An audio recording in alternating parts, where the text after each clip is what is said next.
Hello all. In this video we will discuss one nation one elections. Recent बहुत news में था, आपने सुना भी होगा. चलिए शुरू करते हैं. One nation one election. A high level committee was set up to give recommendations to the government on one nation one election और simultaneous election. देखिए वन नेशन वन इलेक्शन और साइमल्टेनियस इलेक्शन दोनों क्या है, सेम ही है, अलग अलग नहीं है, सेम ही है. और उसके लिए कमिटी, हाई लेवल कमिटी को एस्टैब्लिश किया गया था ताकि गवर्नमेंट को कह दे सके, वो रिकमेंडेशंस दे सके. तो यहाँ पर उस कमिटी का प्रेसिडेंट कौन था, तो कौन थे आप देखेंगे, फॉर्मर प्रेसिडेंट श्री रामनाथ कोविंद. अब नेक्स्ट क्वेश्चन हमारे सामने ये आता है कि साइमल्टेनियस इलेक्शन है क्या. देखिए साइमल्टेनियस इलेक्शन का मतलब ये है कि आप लोकसभा, स्टेट लेजिस्लेटिव असेंबलीज और लोकल बॉडीज के इलेक्शन एक साथ कंडक्ट करवाएं, उसे क्या कहते हैं, साइमल्टेनियस इलेक्शन या वन नेशन या वन इलेक्शंस. तो यहाँ पर ये लिखा हुआ है simultaneous election one nation one election refer to the idea of holding Lok Sabha, state legislative assembly and local bodies election together with the aim of reducing the frequency of elections and their associated cost. Cost को कम करने के लिए और जो frequency होती है elections की, आपने देखा होगा पहले आप देखते हैं लोकसभा के इलेक्शन आता है किसी स्टेट में, फिर स्टेट के असेंबलीज के इलेक्शन आते हैं, फिर म्यूनसिपालिटीज के इलेक्शन आ रहे होते हैं. ठीक है, तो क्यों ना हम इनको एक साथ कंडक्ट करवाने, वही क्या है, वन नेशन वन इलेक्शन या साइमल्टेनियस इलेक्शन है. अब नेक्स्ट क्वेश्चन हमारे सामने ये आता है कि साइमल्टेनियस इलेक्शन क्या नया है हमारे लिए, तो बिल्कुल नया नहीं है. साइमल्टेनियस इलेक्शंस पहले भी कंडक्ट होते थे. 1951 से लेकर 52 के बीच में भी साइमल्टेनियस इलेक्शन कंडक्ट हुए हैं. मतलब जो लोकसभा है और स्टेट असेंबलीज है उनके इलेक्शन साथ ही कंडक्ट होते थे. फिर 5 साल का आप देखेंगे टर्म पूरा हुआ, उसके बाद में 57 में भी क्या हुए, साइमल्टेनियस इलेक्शन हुए. अगेन फिर हम बात करें 62 के अंदर भी साइमल्टेनियस इलेक्शन हुए, और अगेन हम बात करेंगे 67 में साइमल्टेनियस इलेक्शंस हुए. लेकिन उसके बाद में बहुत ज्यादा क्या आ गया, अगर हम बात करें गैप आ गया. मतलब कई सारी जो स्टेट असेंबलीज थी वो टाइम से पहले, अपने मेचोरिटी से पहले क्या कर गई, वो डिसॉल्व कर गई. ये तो था असेंबलीज का. और आपने देखा होगा कि जो फोर्थ लोकसभा थी हमारी, वो भी अपने टाइम से पहले क्या हो गई थी, डिसॉल्व हो गई थी. ठीक है, फोर्थ लोकसभा 1970 के अंदर ही क्या हो गई थी, यहाँ पे डिसॉल्व हो गई थी. और स्टेट असेंबलीज भी अगर आप देखेंगे 1968 से लेके 69 के बीच में काफी सारी स्टेट असेंबली डिसॉल्व हो गई थी. और सबसे फर्स्ट अगर हम बात करें स्टेट असेंबली जो डिसॉल्व हुई थी, वो केरला की थी 1959 के अंदर, केरला की अगर बात करते हैं यहाँ पे. फिर बाद में 68 से लेके 69 के बीच में Haryana and etcetera etcetera assemblies क्या हो गई, टाइम से पहले डिसॉल्व हो गई. तो जो इलेक्शन साथ में चल रहे थे लोकसभा के और स्टेट असेंबलीज के, वो आगे पीछे हो गए. क्योंकि हमारे कॉन्स्टिट्यूशन में ये मेंशन है कि अगर आपके इलेक्शंस होते हैं तो लोकसभा कितने साल के लिए, 5 साल के लिए रहेगी. ठीक है, और असेंबली के इलेक्शन होते हैं तो भी कितने, 5 साल के लिए. अगर वो टाइम से पहले क्या होती है, डिसॉल्व हो जाती है, और फिर अगर नए फ्रेश इलेक्शन होते हैं, भले से वो 5 साल के लिए क्या हुई, लोकसभा लोकसभा का टर्म 5 साल था, लेकिन वो टाइम से पहले क्या होगी, डिसॉल्व होगी. फॉर एग्जांपल हम बात करते हैं 2012 के अंदर लोकसभा के इलेक्शंस हुए, और हाइपोथेटिकली स्पीकिंग, और 17 में वापस उसको खत्म होना था, वापस इलेक्शंस होने थे. लेकिन 2014 के अंदर ही क्या हो गए, डिसॉल्व हो गई क्या, लोकसभा. तो जब नई लोकसभा बनेगी वो अगेन कितने साल के लिए बनेगी, 5 साल के लिए. कितने साल के लिए बनेगी, 5 साल के. तो उसके 19 में क्या होंगे, इलेक्शंस होंगे. समझ में आया कि नहीं आया. तो इस तरीके से क्या चलेगा, कॉन्टिन्यूस चलेगा. तो यहां से क्या होगी, असेंबलीज और पार्लियामेंट की हम बात करें, पार्लियामेंट में स्पेसिफिकली हम बात करें लोकसभा की, सॉरी लोकसभा की अगर हम बात करें, तो उनके इलेक्शंस क्या हो गए, आगे पीछे हो गए. पहले साइमल्टेनियस थे, दोनों के साथ में होते थे, फिर बाद में आगे पीछे यहाँ पर हो गए. The cycle was disrupted due to the premature dissolution of some state assemblies in 1968 to 69. Also, fourth Lok Sabha was dissolved prematurely in 1907. और फिर आपको पता होगा फिफ्थ जो लोकसभा थी उसमें इमरजेंसी इंपोज हो गई थी, नेशनल इमरजेंसी इंपोज हो गई थी. तो उसका जो टेन्योर था वो एक्सटेंड हो गया था, 77 तक हो गया था. दैट्स वाई यहाँ पर आगे पीछे का जो अलाइनमेंट था वो आगे हो गया. ठीक है, extend 77. Thereafter, the schedule could not be maintained, and the elections to the Lok Sabha and State Legislative Assembly have still not been realigned. Realign नहीं हो पाए. लेकिन आपसे ये भी पूछ सकता है कि ऐसा कोई सा स्टेट तो बचा होगा ना जिसके साथ में लोकसभा के साथ में जिनके असेंबली इलेक्शंस होते हैं, तो ऑफ कोर्स ऐसे कुछ स्टेट्स अभी भी हैं जिनके इलेक्शन लोकसभा के इलेक्शन के साथ में ही होते हैं। ठीक है, कौन कौन से स्टेट हैं अगर बात करें, 4 स्टेट है, आंध्र प्रदेश, ओडिशा, अरुणाचल प्रदेश एंड सिक्किम। ये चारों स्टेट अगर हम बात करें बिल्कुल लोकसभा के साथ में आज भी क्या होता है, इनके इलेक्शन कंडक्ट होते हैं साइमल्टेनियस। ठीक है, अब नेक्स्ट चलते हैं, साइमल्टेनियस इलेक्शन समझ में आ गया। अब हम बात करते हैं इस कमेटी की रिकमेंडेशंस के ऊपर कि इस कमेटी ने क्या क्या रिकमेंडेशंस दी है, ये भी आपको पता होना चाहिए। सबसे पहले तो इन्होंने कहा है सिंक्रोनाइजेशन ऑफ इलेक्शन, जो इलेक्शन है उनको हम सिंक्रोनाइज करेंगे और इलेक्शन 2 फेजेस में होंगे। फर्स्ट फेज में क्या होंगे, एक साथ लोकसभा और स्टेट लेजिस्लेटिव असेंबली के इलेक्शन क्या होंगे, कंडक्ट होंगे, बिल्कुल एक साथ होंगे। और फिर सेकंड फेज में क्या होगा, सेकंड फेज में लोकल बॉडीज के इलेक्शन क्या होंगे, कंडक्ट होंगे, पंचायती राज और म्युनिसिपैलिटी जिसमें आते हैं with in 100 days of general election. जब लोकसभा स्टेट लेजिस्लेटिव के इलेक्शंस क्या जाएंगे, कंडक्ट हो जाएंगे, उसके बाद में विद इन 100 डेज के अंदर क्या होगा, यहाँ पे पंचायती राज और म्युनिसिपैलिटीज के क्या होंगे, यहाँ पे इलेक्शन कंडक्ट होंगे। अब यहाँ पर आप देखेंगे कॉन्स्टिट्यूशनल अमेंडमेंट जो है रिक्वायरमेंट पड़ेगी। तो इस कमेटी ने बोला है कि यहाँ पर टोटल आप देखेंगे 15 कॉन्स्टिट्यूशनल अमेंडमेंट जो अगर हम बात करेंगे यहाँ पे होंगे, और इसको ये कमेटी बोल रही है 2 कॉन्स्टिट्यूशनल अमेंडमेंट बिल के थ्रू लाया जाएगा। और यहाँ पे बोल रहे हैं 15 तो क्या होंगे, यहाँ पे कॉन्स्टिट्यूशन में अमेंडमेंट होंगे जिनको 2 बिल के थ्रू लाया जाएगा, और 3 जो है अलग से क्या होंगे, अमेंडमेंट होंगे। तो अगर टोटल बात करेंगे तो यहाँ पे 18 अमेंडमेंट के आसपास होंगे, 18 अमेंडमेंट होंगे। कितने होंगे, 18। ये high level committee had propose amendment to the 3 article, 3 articles में क्या होंगे, अमेंडमेंट्स होंगे। Insertion of 12 new sub clauses in the existing article, propose 15 constitutional amendment through 2 constitutional amendment bill, मतलब 2 बिल लेकर आएंगे जिसमें 15 कॉन्स्टिट्यूशनल अमेंडमेंट यहाँ पर होंगे। Tweaking 3 laws related to UTs, और यूटीज के अंदर भी यहाँ पर चेंजेस किए जाएंगे। तो आप देखेंगे टोटल जो है यहाँ पे कितने हो जाएंगे, 18 हो जाएंगे। टोटल कितने हो जाएंगे, 18 हो जाएंगे। अब अगर हम बात करें फर्स्ट कॉन्स्टिट्यूशनल अमेंडमेंट बिल जो आएगा उसमें ऐसा क्या है, देखिए जो फर्स्ट कॉन्स्टिट्यूशन अमेंडमेंट बिल आएगा उसके अंदर रामनाथ कोविंद कमेटी ने बोला है inserting a new article 82A into the, इसमें 82A को क्या किया जाएगा, इंसर्ट किया जाएगा। अब खास बात क्या है, जो फर्स्ट कॉन्स्टिट्यूशनल अमेंडमेंट बिल लाया जाएगा उसके लिए किसी भी स्टेट के रेटिफिकेशन की रिक्वायरमेंट यहाँ पर नहीं है। यहाँ पर क्या है, किसी भी स्टेट के रेटिफिकेशन की रिक्वायरमेंट यहाँ पर नहीं है, वो स्पेशल मेजोरिटी से पास हो जाएगा कहां पर, पार्लियामेंट के अंदर। अगर हम बात करें यहाँ पे अलग अलग आर्टिकल्स की बात की गई है। पहले तो आपको बताना पड़ेगा कि साइमल्टेनियस इलेक्शन है क्या, क्योंकि हमारे कॉन्स्टिट्यूशन में कहीं पर भी साइमल्टेनियस इलेक्शन के बारे में कुछ भी लिखा हुआ नहीं है। तो सबसे पहले यहाँ पर article 82A will establish the process by which the country will move to a system of simultaneous election for the Lok Sabha and state assemblies. कि पहली बार तो हमें साइमल्टेनियस इलेक्शन को इंट्रोड्यूस करवाना पड़ेगा जिससे क्या होंगे, लोकसभा और असेंबली के इलेक्शंस कंडक्ट होंगे। देन यहाँ पे बोला गया है article 82A will state that the date of the first sitting of the House of People after a general election, the President will issue a notification bringing Article 82A into effect. The date of this notification shall be called as appointment date. जब ये bill pass हो जाएगा तब क्या होगा, यहाँ पे president जो है एक अपॉइंटमेंट डेट, मतलब अगर हम बात करें फॉर एग्जांपल मान लेते हैं बिल पास हो गया तो 2029 के अंदर एक डेट की जब जनरल इलेक्शंस होंगे उसके बाद में प्रेसिडेंट एक डेट डिसाइड करेगा। ठीक है, फॉर एग्जांपल हम मान लेते हैं वो डेट होगी 1 जुलाई 2029। ये डेट क्या है, प्रेसिडेंट डिसाइड कर ली 1 जुलाई, 1 जुलाई 2029। ठीक है, नेक्स्ट जनरल इलेक्शन की बात करेंगे, यहां तक ये इसको क्या बोलेंगे, अपॉइंटमेंट डेट मान लिया जाएगा।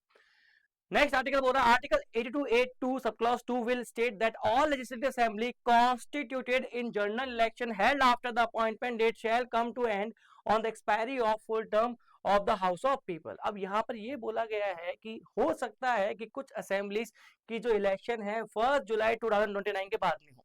ठीक है, फॉर एग्जाम्पल हम मानते हैं कि किसी असेंबली के हो रहे हैं 1 जुलाई 2031 के अंदर हो रहे हैं। ठीक है, अब खास बात आप समझिएगा यहाँ पे क्या है, 31 में हो रहे हैं मतलब 2 साल के बाद में हो रहे हैं यहाँ पे। अब जब यहाँ पर किसी स्टेट असेंबली के इलेक्शन होंगे, फ्रेश इलेक्शन, तो वो असेंबली कितने साल के लिए बनेगी? 5 ईयर्स के लिए बनेगी, मतलब उसका टर्म कितना होगा? 5।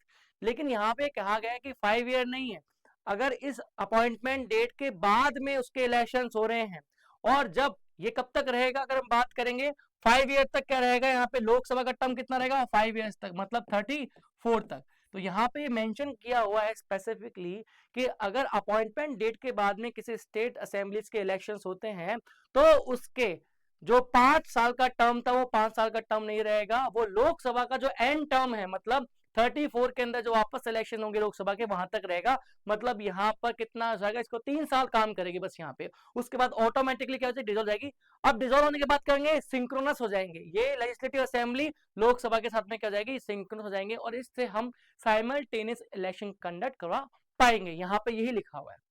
The proposed Article 82A requires the Election Commission India to hold general election to the House of the People and Legislative Assembly simultaneously if the election, और ये यहाँ पे बोला गया है कि अगर मान लीजिए इलेक्शन कमीशन ऑफ इंडिया को ऐसा लगता है कि किसी स्टेट के अंदर अभी इलेक्शन नहीं चल सकते, पॉसिबल नहीं है, कुछ डिस्टर्बेंस हो गया, कुछ भी हो गया, प्रेसिडेंट रूल लग गया, आर्टिकल 356 कुछ भी लग गया, इम्पोज कर दिया, तो वहां पर इलेक्शन कमीशन ऑफ इंडिया को ऐसा लगता है कि यहाँ पे आप इलेक्शन नहीं कर सकते, तो वो कुछ एक पर्टिकुलर डेट दे देगा बात की।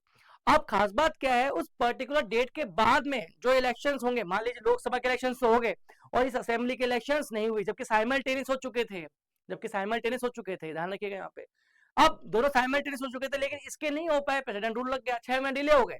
तो जो यहाँ पर 6 महीने बाद इलेक्शन होंगे वो रिमेनिंग क्या होगा? लोकसभा का जो टर्म बचा उसके साथ ही तक होगा, मतलब 4.5 ईयर्स तक यहाँ पर रहेगा। उसके बाद में अगेन क्या जाएगी? असेंबली डिसॉल्व हो जाएगी, ताकि ये क्या रहे? एक दूसरे के साथ में सिंक्रोनस रहे। ध्यान रखिएगा यहाँ पे यही बोला गया है।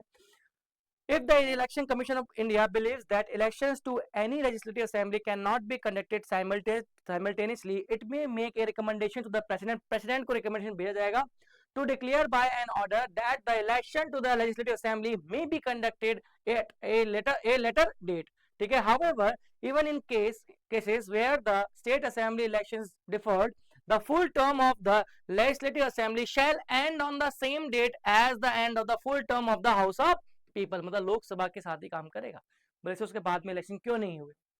अब यहाँ पे बोला गया amendment of the article 83 duration of house of parliament and article 172 duration of state legislature, इसके अंदर भी क्या अमेंडमेंट करना पड़ेगा। ऑल्दो इसके अंदर भी आपको रिक्वायरमेंट नहीं है किस चीज की?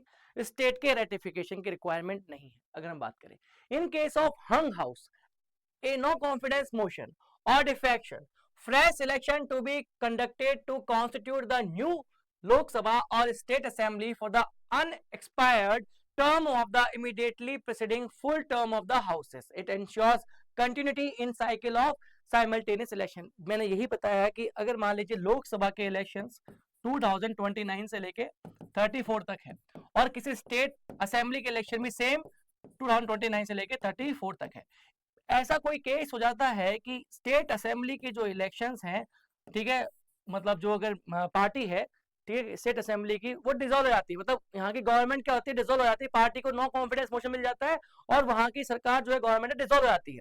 तो यहाँ पर क्या होंगे? 31 में आफ्टर 2 ईयर्स यहाँ पर फ्रेश इलेक्शन होंगे। अब हमारे कॉन्स्टिट्यूशन में ये लिखा हुआ है कि अगर फ्रेश इलेक्शन होते हैं ना, तो क्या होगा? वापस जो नई गवर्नमेंट बनेगी वो 5 साल काम करेगी। स्टेट असेंबलीज की बात कर रहा हूँ यहाँ पे, ये लिखा हुआ है। लेकिन एक कमेटी ने रिकमेंडेशन दिया है कि ऐसा नहीं है, आप कॉन्स्टिट्यूशन में क्या करें? चेंज करें कि अगर 2 साल बाद क्या है, यहाँ पर कोई गवर्नमेंट स्टेट की क्या कर जाती है, नो कॉन्फिडेंस मोशन आता है और यहाँ पर डिसॉल्व हो जाती है गवर्नमेंट, तो जो फ्रेश इलेक्शन होंगे वो उसमें जो नई गवर्नमेंट बनेगी, न्यू गवर्नमेंट बनेगी, वो केवल कितने साल के लिए बनेगी? रिमेनिंग 3 ईयर्स तक बनेगी बस, और 34 में उसका टर्म खत्म हो जाएगा। तभी तो ये स्टेट जो है लोकसभा के साथ में क्या रहेगा? सिंक्रोनस रहेगा। ऐसे ही क्या है लोकसभा के साथ में, वाइस वर्सा है। अगर लोकसभा भी क्या हो जाती है, यहाँ 2 साल में डिसॉल्व हो जाती है, जो रिमेनिंग बनेगा वो कितने ईयर तक रहेगा? 3 साल तक चलेगी। ध्यान रखना, ताकि ये सिंक्रोनस जो है आपस में एक दूसरे में सिंक्रोनस रह सके, ठीक है। तो it ensures continuity in cycle of simultaneous election रहेंगे इससे। नेक्स्ट बात करते हैं, अब ये तो हो गया फर्स्ट कॉन्स्टिट्यूशनल अमेंडमेंट एक्ट, ठीक है। तो आपसे पूछ सकता है कि कितने कॉन्स्टिट्यूशनल अमेंडमेंट होंगे, तो आप बोलेंगे 15, और टोटल मिला के कितने जाएंगे? अगर हम बात करें कॉन्स्टिट्यूशनल प्लस नॉर्मल, तो आप बोलेंगे 18। अब नेक्स्ट है सेकेंड कॉन्स्टिट्यूशनल अमेंडमेंट एक्ट। अब इसमें क्या है, कुछ स्टेट्स के सब्जेक्ट्स आ रहे हैं, पंचायती राज एंड म्युनिसिपल कॉर्पोरेशन। तो ध्यान रखिएगा यहाँ पे, अब ये स्टेट के सब्जेक्ट्स है तो आपने पता होना चाहिए जो स्टेट्स के सब्जेक्ट्स है, अगर उसमें कोई लॉ बनाना है तो आपको कम से कम 50% स्टेट्स का रेटिफिकेशन लेना पड़ेगा। यहाँ पर ये हमारे कॉन्स्टिट्यूशन में ये लिखा हुआ है। तो बात करते हैं second constitution amendment bill. The second constitution amendment bill recommended by Ramnath Kovind committee contains amendment that would require ratification by the states. कितने? 50%, कम से कम 50% की अगर हम बात करें लेना पड़ेगा रेटिफिकेशन, ठीक है। अंडर आर्टिकल 368 सब clause 2 any constitutional amendment that deals with the subject in state list where the state have the power to enact laws would have to be ratified by at least half of the state legislature in the country before it can pass। ध्यान रखिएगा, कम से कम 50% आपको चाहिए यहाँ पे। अब ये क्या बोल रहे हैं यहाँ पे, the committee has suggested the inclusion of new article, एक नया आर्टिकल आएगा, article 324A in the constitution।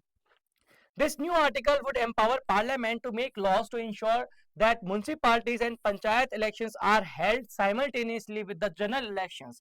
अगर हम बात करें यहाँ पर आर्टिकल 324 क्या करवाएगा, यहाँ पे पार्लियामेंट को ये पावर देगा कि पंचायती राज और म्युनिसिपल कॉर्पोरेशन म्युनिसिपालिटीज के जो इलेक्शंस हैं वो किसके साथ में हो सके, आराम से जनरल इलेक्शन मतलब लोकसभा एंड स्टेट असेंबलीज के साथ में हो सके। The Coven Committee has also recommended that new sub-clauses should be added to the Article 325 of the Constitution. The new Article 325 sub-clause 2 proposed by the committee will create a single electoral roll। देखिए आपको पता होगा, एक तो हमारे यहाँ पर है इलेक्शन कमीशन ऑफ इंडिया। अगर हम बात करें इलेक्शन कमीशन ऑफ इंडिया की तो ये प्रेसिडेंट के इलेक्शन कंडक्ट करवाता है, वाइस प्रेसिडेंट के इलेक्शन कंडक्ट करवाता है, ठीक है, पार्लियामेंट के अगर हम बात करें इलेक्शन कंडक्ट करवाता है, और स्टेट की जो लेजिस्लेटिव असेंबली है, लेजिस्लेटिव असेंबलीज है उनके इलेक्शंस कंडक्ट करवाता है। ध्यान रखना, दैट्स इट। आप कहेंगे सर पंचायत एंड म्युनिसिपालिटीज के क्या हुआ, तो ध्यान रखिएगा पंचायत एंड म्युनिसिपालिटीज का कोई लेना देना नहीं है किससे, इलेक्शन कमीशन ऑफ इंडिया के, इंडिया से। इसके लिए अलग से क्या है, स्टेट इलेक्शन कमीशन बनाया हुआ है। ये बहुत इंपॉर्टेंट है, इलेक्शन कमीशन ऑफ इंडिया का कोई लेना देना नहीं है किससे, पंचायती राज एंड म्युनिसिपल कॉर्पोरेशन म्युनिसिपालिटीज से। ये केवल इनके इलेक्शन करवाता है, president, vice president, parliament and state legislature का, दैट्स इट। इससे ज्यादा ये इलेक्शन नहीं करवाता। अब लेकिन ये दोनों क्या है, सेपरेट सेपरेट कॉन्स्टिट्यूशनल क्या है, एंटिटीज हैं।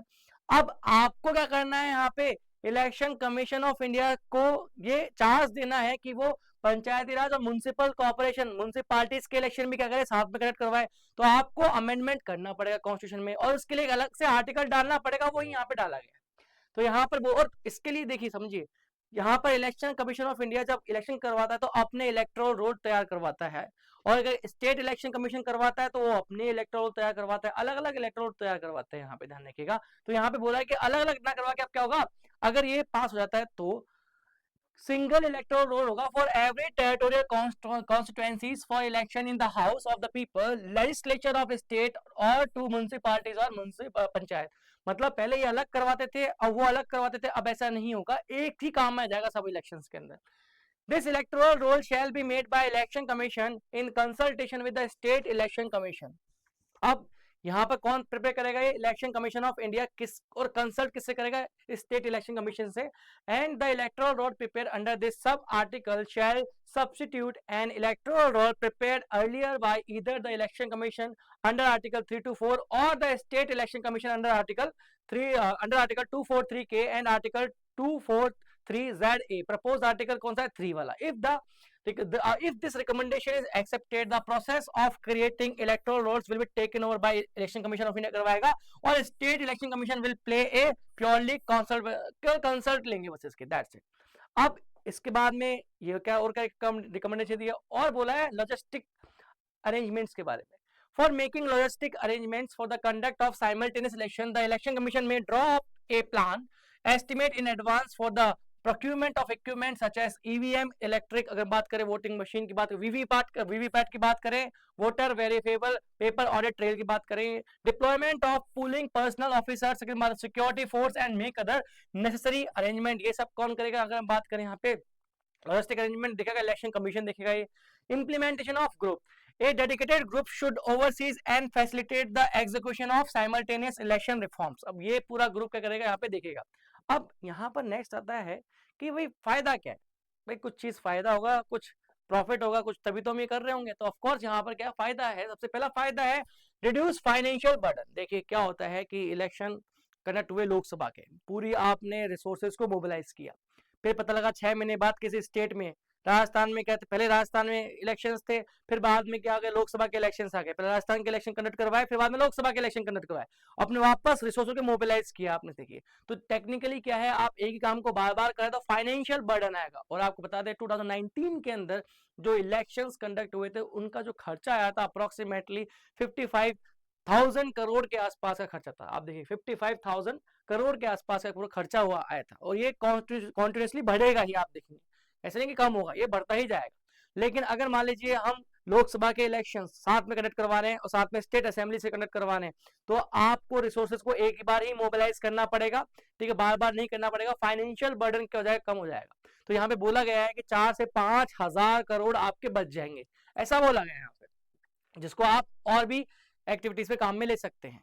ठीक है, एजुकेशन पे खर्च करिए, उसको आप डिफेंस में खर्च करिए, और भी चीजों में खर्च कर सकते, हेल्थ केयर में खर्च करिए। Promotes consistency in governance. देखिए प्रॉब्लम यहाँ पर क्या है कि अभी इलेक्शंस हुए लोकसभा के, अब आप देख रहे हैं यहाँ पे दिल्ली के इलेक्शंस आ रहे हैं, ठीक है, और एक दो स्टेट में इलेक्शंस आ रहे हैं। अब होगा क्या, यहाँ पे पार्टीज वापस क्या इलेक्शन कैंपेन में लग जाएंगे, पीएम कभी यहाँ रैली कर रहे हैं, कभी सीएम वहां जा रहे हैं, तो इधर उधर घूमना है, वापस चल जाएगा। तो मतलब पूरा थ्रू आउट ईयर उनका जो पूरा फोकस रहता है वो कैंपेनिंग में चल जाता है। अगर मतलब 5 साल में 1 साल तो कैंपेनिंग निकल जाते हैं। अगर मान लीजिए ऐसा नहीं होता तो आप क्या करते हैं, उस 1 साल में भी कुछ स्कीम्स बनाते, कुछ प्रोडक्टिविटी निकाल के लाते, तो वो गवर्नेंस जो है वो आ नहीं पाती। तो यहाँ पे ये बोला गया प्रिवेंट पॉलिसी पैलेसिस। अब यहाँ पर क्या होता है, मॉडल कोड ऑफ कंडक्ट सुना होगा आपने। इस जब मॉडल कोड ऑफ कंडक्ट कब लगता है, जब इलेक्शन कमीशन अनाउंस करता है कि इस डेट को इलेक्शन होंगे, और जब इलेक्शन खत्म होते हैं तब तक एमसीसी लगा होता है, मॉडल कोड ऑफ कंडक्ट लगा होता है। उसमें ना तो आप कोई नई स्कीम ला सकते हैं, ना कोई प्रोजेक्ट चला सकते हैं, ना अनाउंस कर सकते हैं, ठीक है, कुछ भी आप नहीं कर सकते। तो मतलब कहीं ना कहीं जो आपके प्रोजेक्ट्स जो आपको लगाए थे वो डिले हो जाते हैं। और अगर मान लीजिए हर स्टेट के अंदर कभी ना कभी इलेक्शन चल ही रहे होते हैं, फिर सेंट्रल में चल रहे होते हैं, तो मॉडल कोड ऑफ कंडक्ट को इम्पोज करने में बहुत प्रॉब्लम आती है। नेक्स्ट चलेंगे यहाँ पे मिटिगेट्स रिसोर्स डाइवर्जन। अगर हम बात करें, देखिए मैंने आपको बताया था कि रिसोर्सेज को आपको बार बार मोबिलाइज करना पड़ेगा, ठीक है, तो इससे फायदा क्या है एक बार कराने से, कि एक बार आपको उनको पे करना पड़ेगा, जो भी वहां पे आ रहे हैं उनको एक बार क्या करना, पे करना पड़ेगा, मशीन से उनको लिए एक बार लगाना पड़ेगा, फिर बाद में आपका काम हो गया यहाँ पे, तो यहाँ से फायदा मिलेगा। फोकस ऑन गवर्नेंस में बता चुका हूँ, यहाँ पे वो ज्यादा फोकस रहेंगे। ठीक है, नेक्स्ट चलते हैं। It will enhance voter engagement and turn out. देखिए आपने देखा होगा कि फॉर एग्जाम्पल अगर बात करें कि कोई आदमी है, उसने अभी स्टेट असेंबलीज के इलेक्शन में वोट करके आया, नौकरी करता कई बार, अब वापस क्या पार्लियामेंट के इलेक्शन आ गए, तो वो बार बार फिर म्यूनसिपालिटीज के, तो बार बार क्यों जाएगा, बार बार जाना उसके लिए क्या फिजिबल नहीं रहेगा। तो यहाँ से वोटर टर्नआउट है वो भी क्या है, कम निकल के आएगा, और जो वोटर का एंगेजमेंट है वो भी क्या होगा, कम हो जाएगा। तो यहाँ से लेकिन अगर साइमल्टेनियस इलेक्शन होगा तो उसको पता है एक ही बार जाना सब काम हो जाएगा, तो दैट्स वाई यहाँ पर वोटर एंगेजमेंट भी बढ़ेगा और वोटर टर्नआउट जो है वो भी बढ़ेगा।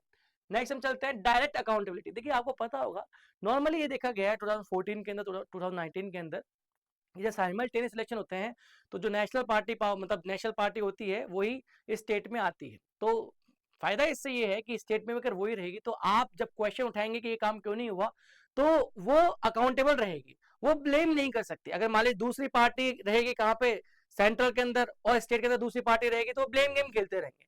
लेकिन अगर हम बात करें दोनों में एक ही पार्टी रहेगी तो बहुत कम चांस है ब्लेम गेम खेलने के। तो यहाँ पे यही बोला गया है कि आप अकाउंटेबल ठहरा सकते हैं उनको। अब नेक्स्ट है यहाँ पे अगेंस्ट में क्या है, अगर तो सबसे पहला कि लॉजिस्टिक चैलेंजेस इतने खतरनाक होंगे, बहुत सारे हमको ईवीएम्स चाहिए होंगे, बहुत सारे वीवीपैट चाहिए होंगे, बहुत सारे आपको फोर्स चाहिए होंगे, आप समझ रहे हैं, बहुत सारे आपको यहाँ पर इलेक्टोरल जो पर्सन हैं, जो अगर हम बात करें ऑफिसर्स है, वो चाहिए होंगे, तो वो इतना आसान नहीं रहने वाला।